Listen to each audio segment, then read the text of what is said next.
ఈరోజు ఇంద్రకీలాద్రిలో శ్రీ కనకదుర్గమ్మ అమ్మవారు అన్నపూర్ణాదేవి అవతారంలో వేయించేసి ఉన్నారు. ఆహారము, పోషణ మరియు తృప్తి అన్నీ కూడా అమ్మవారి ప్రసాదమే. సో, ఈరోజు మీకు ఒక హెల్త్ టిప్ చెప్పబోతున్నాను. మనం తీసుకునే ఆహారంలో ఏ ఏ క్వాంటిటీ ఆఫ్ ఫుడ్ ఎలా ప్రపోర్షన్‌లో ఉండాలనేది ఇప్పుడు తెలియచేస్తాను. సో, మనం తినే ఆహారంలో ఏ ఏ పదార్థాలు ఎంత క్వాంటిటీలో ఉండాలి. సో, కార్బోహైడ్రేట్స్ అనేది 55% వరకు ఉండాలి. ప్రోటీన్స్ అనేవి 25-30% వరకు ఉండాలి. ఫ్యాట్ అనేది 15-20% వరకు ఉండొచ్చు.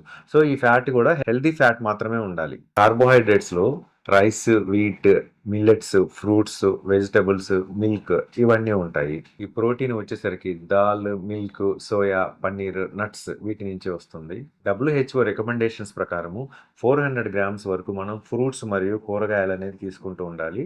లెస్ దాన్ 1 టేబుల్ స్పూన్ కన్నా సాల్ట్ తక్కువ తీసుకోవాలి. అంతేకాకుండా ప్రతి మనిషి కూడా 40 గ్రామ్స్ వరకు ఫైబర్ అనేది తీసుకోవచ్చు. ఇది ఫ్రీ డైజెషన్‌కి ఉపయోగపడుతుంది. Thank you.